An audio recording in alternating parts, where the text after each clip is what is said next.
कर्पूरगौरं करुणावतारं संसारसारं भुजगेन्द्रहारं सदा वसन्तं हृदयारविन्दे भवं भवानी सहितं नमामि भवं भवानी सहितं नमामि। बोलो शंकर भगवान की जय। ब्रह्मा जी बोले, हे नारद जी, इस प्रकार अनरण्य राजा की बात सुनकर हिमाचल पूछने लगे, हे महर्षि वशिष्ठ जी, अनरण्य राजा की कथा सुनाइए। वह कौन थे और किस वंश में उत्पन्न हुए। तब वशिष्ठ जी कहने लगे, हे पर्वतराज, इंद्र सावर्णी नाम का जब 14वां मनु हुआ था, उसी के वंश में राजा अनरण्य हुए हैं। यह भगवान शंकर के प्रिय भक्त थे। 7 द्वीपों पर इनका राज्य था। इन्होंने ही अपने कुल में भृगु जी को आचार्य बनाकर 100 यज्ञ किए थे। इनकी 5 रानियां थी, 100 पुत्र और लक्ष्मी के समान परम सुंदरी पद्मा नाम की कन्या थी।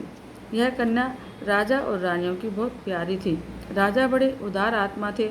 एक बार सब देवताओं ने कहा, आप इंद्र के सिंहासन पर बैठकर स्वर्ग का राज्य करो, लेकिन इन्होंने स्वीकार नहीं किया। जब इनकी परम प्रिय कन्या विवाह के योग्य हुई तो इन्होंने उसके वर की खोज के लिए चारों ओर पत्र भेजे। चारों ओर वर की तलाश होने लगी। इतने में तप करके लौटते हुए पिप्पलाद ऋषि ने वन में एक मनुष्य को अपनी स्त्री के साथ विहार करते देख लिया। ऋषि के मन में भी काम वासना जाग गई। स्त्री किस तरह से मिले, यह विचार करते करते अपने स्थान पर पहुँचे। फिर कुछ समय के बाद एक दिन पिपलाश पुष्पद्रा नदी पर स्नान करने गए। वहाँ अनरण्य की परम सुंदरी कन्या भी आई हुई थी। उसकी सुंदरता देखकर मोहित हो गए। ऋषि ने कन्या के आसपास खड़े हुए मनुष्यों से उसका परिचय पूछा। उन लोगों ने हंसकर कहा कि यह तो राजा अनरण्य की पद्मा नाम की कन्या है। क्या आपका मन इस पर मुग्ध हो गया है? जाकर राजा से मांग क्यों नहीं लेते? इस प्रकार के हास्ययुक्त वचन सुनकर मुनि लज्जित हो गए और अपने दिल में उसे पाने की इच्छा कर ली। उसके बाद शीघ्रता से स्नान और नित्यकर्म और शिव पूजन आदि करके पिपलाद राजा अनरण्य की सभा में चले गए। राजा ने मुनि को देखकर प्रणाम किया और विधिवत पूजन करके उनको आसन पर बैठाया और ऋषि से सेवा पूछी तो ऋषि ने राजा से उसकी कन्या की याचना की। इतना सुनकर राजा चुप हो गए। कुछ क्षणों के बाद ऋषि फिर बोले, हे राजन, अपनी कन्या शीघ्र ही मुझे दे दो, नहीं तो कुल के साथ तुमको भस्म कर दूंगा। ब्रह्मा जी बोले, हे नारद जी, इस प्रकार मुनि के कहने पर राजा रोने लगे। रानियां, नौकर चाकर सब रोने लगे। इस बूढ़े ऋषि को कन्या कैसे दी जाए? लोग क्या कहेंगे? राजा इसी चिंता में भूल रहे थे। उसी समय राजपुरोहित और राजगुरु वहाँ पर आ गए। राजा ने रोते रोते उस ऋषि की बात उनसे कह दी। तब पुरोहित और गुरु विचार कर राजा से बोले, हे राजन, आपको कन्या का किसी न किसी के साथ विवाह तो करना ही है, पर इसके साथ ही क्यों न कर दो, जिससे आपके कुल की रक्षा हो जाए। इस ब्राह्मण द्वारा कुल का विनाश होना अच्छी बात नहीं। ब्रह्मा जी ने कहा। इस प्रकार पुरोहित और गुरु के वचन सुनकर बुद्धिमान राजा ने अपने कुल की रक्षा के लिए अपनी कन्या को वस्त्र आभूषणों से सजाकर मुनि को अर्पण कर दिया। मुनि ने भी विधिपूर्वक पद्मा से विवाह कर अत्यंत प्रसन्न हो राजा से विदा लेकर अपने स्थान पर गमन किया। इसी शोक में राजा राजपाट छोड़कर वन में चले और रानी भी वन में चली गई। पति कन्या का स्मरण करके रानी की मृत्यु हो गई। इधर घर में भी सारा परिवार नौकर चाकर राजा के बिना दुखी हुए। राजा अनरण्य ने वन में जाकर तप करके भगवान शंकर को प्रसन्न किया और शिवलोक को प्राप्त हुए। अनरण्य राजा के बड़े पुत्र कीर्तिमान राज्य करने लगे। वशिष्ठ जी ने कहा कि हे हिमाचल राज, इस प्रकार अनरण्य राजा ने अपनी कन्या देकर अपना कुल, धन आदि सब की रक्षा कर ली। इसलिए अब तुम भी अपनी कन्या शिव को अर्पण करके सब देवताओं को अपने अधीन कर लो। यह कथा सुनकर राजा हिमाचल बोले, हे मुनीश्वर वशिष्ठ जी, आपने अनरण्य राजा की कथा सुनाई है, अब कृपा करके पिपलाद की कथा सुनाएं। पद्मा के साथ विवाह करके ऋषि ने कहाँ निवास किया और क्या क्या करते रहे? वशिष्ठ जी बोले, हे पर्वतराज, वह पिपलाद बड़े बूढ़े थे, मुंह पर झुर्रियाँ निकली हुई थी, दांत थे नहीं, कमर झुकी हुई थी, काँप काँप कर चलते थे। इस प्रकार बूढ़े मुनि पद्मा के साथ विवाह करके अपनी कुटिया पर रहने लगे। वह पद्मा साक्षात लक्ष्मी थी। अपने बूढ़े पति को साक्षात विष्णु समझकर उनकी सेवा पूजा करने लगी। एक दिन पद्मा स्वर्णा नामक नदी पर स्नान करने गई। उसकी परीक्षा लेने के लिए स्वयं धर्मराज वहाँ पर आए। उन्होंने राजाओं के जैसा सुंदर वेश बनाया हुआ था। वस्त्र आभूषण से शोभायमान नवयुवक कामदेव के समान लग रहे थे। रथ पर बैठे हुए थे। उस पद्मा के भाव जानने के लिए मार्ग में ही उससे कहने लगे, हे सुंदरी, तुम तो राजा रानी बनने के योग्य हो, इस बूढ़े पिपलाद के योग्य नहीं हो। यह बूढ़ा कब तक जिएगा जो मौत के घाट पर बैठा है। हे सुंदरी, यह सुंदर और रूप पूर्व जन्म के पुण्यों से मिलता है। इसका उपयोग सुंदर नवयुवक के साथ विवाह करो। इसके साथ रहना ठीक नहीं है, ये तो बेकार ही है। इसी कारण इस बूढ़े को त्याग कर मेरे साथ चलो। मैं तुम्हारे हृदय की रानी बनाऊंगा। मैं रति प्रवीण हूँ, तुम्हें सुख पहुँचाऊँगा, मुझे अपना दास बना लो। इस प्रकार कहकर राजकुमार बने हुए धर्मराज रथ से उतर कर आए और पद्मा का हाथ पकड़ने को तैयार हुए। तब तो पद्मा थोड़ा हटकर क्रोध में बोली, अरे ओ पापी राजा, दूर हट, मेरे शरीर का स्पर्श मत करना, नहीं तो शीघ्र नष्ट हो जाएगा। तुम कामदेव से अंधे होकर मेरा पतिव्रत धर्म नष्ट करना चाहते हो। अपने परम पूज्य महातपस्वी महर्षि पिपलाद को त्याग कर मैं स्त्री लंपट महाकामी दुराचारी तुम्हारे साथ क्यों चलूं? याद रख मूर्ख, यदि तू मुझे बुरे भाव से देखेगा तो शीघ्र ही नष्ट हो जाएगा। ब्रह्मा जी बोले, हे नारद जी, इस प्रकार पद्मा ने जब उसे शाप दिया तो उसने अपना राजाओं वाला रूप त्याग दिया और अपने धर्म के रूप में आकर कांपते कांपते बोला, हे माता, मैं धर्म हूँ जो कि ज्ञानियों के गुरु का भी गुरु है। मैं वही हूँ। मैं सदा पर स्त्रियों को अपनी माता मानता हूँ। मैंने तो केवल आपकी परीक्षा के लिए यह सब कुछ किया है। मैंने आपके पतिव्रत धर्म की भली भांति परीक्षा की है। मैंने यह कोई अनुचित नहीं किया है। मुझे ईश्वर ने इसीलिए प्रकट किया है कि धर्मात्मा पुरुषों की धर्म संबंधी परीक्षा लेकर उन्हें धर्म में दृढ़ करता रहूं। अब आपने मुझे शाप दिया, अब मेरा क्या होगा? हे नारद जी, धर्मराज इतना कहकर पद्मा के पतिव्रत धर्म से प्रसन्न होकर चुपचाप खड़े हो गए। तब पद्मा अनरण्य की पुत्री आश्चर्य में आकर बोली, हे धर्मराज, तुम तो समस्त जीवों के कर्मों के साक्षी हो।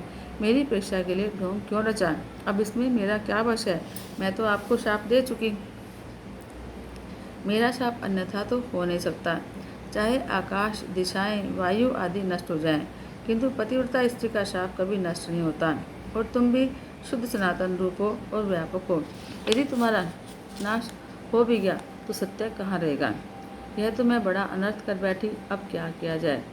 अस्तु धर्म, तुम 4 पाद वाले हो। सतयुग में तुम्हारे 4 पाद रहेंगे, त्रेता में 3 पाद होंगे, द्वापर में 2 होंगे, कलयुग में 1 भी पाद ना रहेगा। फिर सतयुग लगने पर 4 पाद पहले की तरह हो जाएंगे। हे नारद जी, पतिव्रता के वचन सुनकर धर्म प्रसन्न होकर बोला, हे पतिव्रता पद्मा जी, तुम धन्य हो। तुम अपने पति के चरणों में सदा प्रेम करोगी। तुम्हारा पति जवानी को प्राप्त हो जाएगा, उसकी जवानी स्थिर रहेगी। मार्कंडेय के समान बड़ी आयु वाला, कुबेर के समान धनी, इंद्र के जैसा वैभववान, सुंदर स्वरूप वाला धर्मात्मा रतिशूर होगा। अपने पति द्वारा तुम्हें 10 पुत्र मिलेंगे, वे भी गुणवान और दीर्घायु होंगे। ये मैं तुमको वर दे रहा हूँ। वशिष्ठ जी बोले, इस प्रकार धर्म से वर पाकर पद्मा प्रसन्न होती हुई अपने घर आई और धर्म भी पद्मा की प्रशंसा करते करते अपने धाम को गए। घर में पहुंचकर धर्म के दिए वर के अनुसार अपने पति को पद्मा जवान हुआ देखकर प्रसन्न हुई और उसके साथ सुख विलास में मग्न हो गई। कुछ समय बीतने पर पति द्वारा उसे अधिक गुण संपन्न 10 पुत्र प्राप्त हुए। हे पर्वतराज, इस प्रकार वे दोनों स्त्री पुरुष बहुत सुखी हुए। इस अद्भुत चरित्र को सुनकर हिमाचल अपनी पत्नी से कहने लगे, हे देवी, अब तुम देर मत करो, पुत्री पार्वती को शिव जी के प्रति अर्पण कर दो। इस प्रकार हिमाचल को कथा सुनाकर वशिष्ठ जी चुप हो गए। तब हिमाचल प्रसन्न होकर बोला कि हे ऋषिगण, अब मेरे दिल का संशय मिट गया है। मेरी धन संपत्ति, स्त्री, पुत्र, कलत्र, कन्या और मेरा शरीर भी भगवान शंकर के अर्पण है। इतना कहकर फिर बोला, मैं अपनी पुत्री पार्वती को वस्त्र आभूषण से सजाकर भगवान शंकर को देने के लिए तैयार हूँ। मेरा संकल्प दृढ़ हो गया है। यह सुनकर आनंद से सप्त ऋषि कहने लगे, हे पर्वतराज, तुम धन्य हो। हम तो यही कहेंगे कि भगवान शंकर भिखारी हैं और आप दाता हो, उन्हें अपनी पार्वती रूप भिक्षा अवश्य दें। यह कहकर श्री पार्थिव जी के मस्तक पर हाथ फेरते हुए बोले, हे पुत्री, तुम्हारा मंगल हो। यह कहकर पुष्प फल आदि देकर आशीर्वाद देने लगे। इधर अरुंधति जी ने भगवान शंकर के गुणों से मैना को मोहित करके लोक रीति के अनुसार हल्दी, रोली आदि से पत्थर पूजन, मार्जन आदि कराकर 4 दिन के बाद लगन भी धरा दी। उसके बाद अत्यंत आनंद के साथ सातों ऋषि अरुंधति के साथ भगवान शंकर के पास चले गए। उनके पास पहुंचकर शुभ वृत्तांत सुनाया और कहा कि हमने हिमाचल को धर्मशास्त्रों के वचन सुनाकर समझा दिया है। वह अपनी पुत्री आपको समर्पण कर रहा है। आप विवाह की तैयारी करें और सभी देवताओं को निमंत्रण भेजें।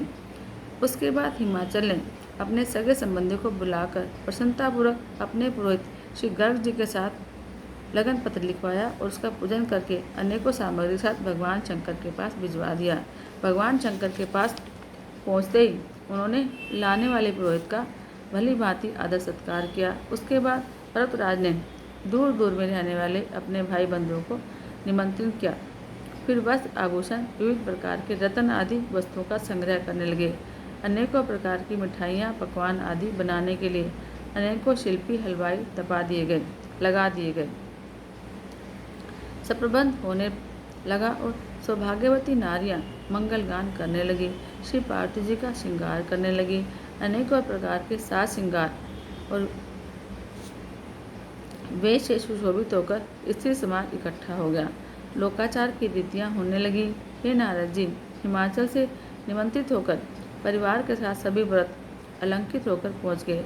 मंदराचल, अस्ताचल, उदयाचल, मलयाचल, गिरिराज, तदुर, विसड, गंधमादन, करवीर, महेंद्र, पारियाज, टोंच, पुरुषोत्तम, नील, सनील, चित्रकूट, वेंकट, श्रीगिरी, गोकामुखी, विंध्याचल, कलिंजर, बहु, कैलाश आदि आदि और भी अनेकों पर्वत सज धज कर परिवार के साथ मिलकर विवाह देखने के लिए वहां आए।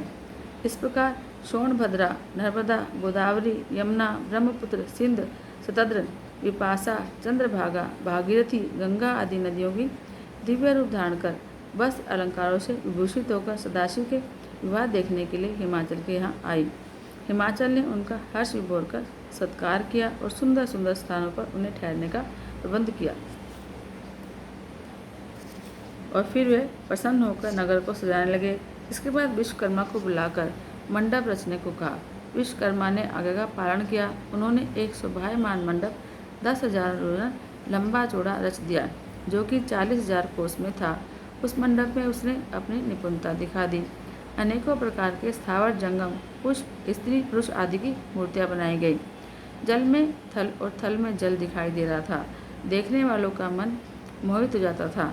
वहाँ द्वारपालों की मूर्तियाँ भी थी, जिनके हाथों में धनुष था। मुख्य द्वार पर लक्ष्मी जी की मूर्ति थी। हाथी, घोड़े, सारथियों द्वारा चलाए रथ साक्षात चलते हुए दिखाई दे रहे थे। सबसे प्रधान द्वार पर नंदीश्वर की विशाल मूर्ति बनाई गई। उसके ऊपर रत्नजड़ित पुष्पगुच्छ रच दिया गया। इसी प्रकार विश्वकर्मा ने विद्याधर, गंधर्व, लोकपाल, देवता, भृगु आदि ऋषि, महर्षि मनोहर प्रकार से रच दिए। अपने पार्षदों के साथ गरुड़ पर चढ़े हुए भगवान विष्णु की अद्भुत मूर्ति और ऐरावत हाथी पर सवार इंद्र की मूर्ति भी बना दी। वह मंडप अत्यंत आश्चर्यकारी रचा गया। विश्वकर्मा ने देवताओं के लिए उचित अनुकूल स्थान भी बना दिए, यानी कि रच दिए। बोलो शंकर भगवान की जय।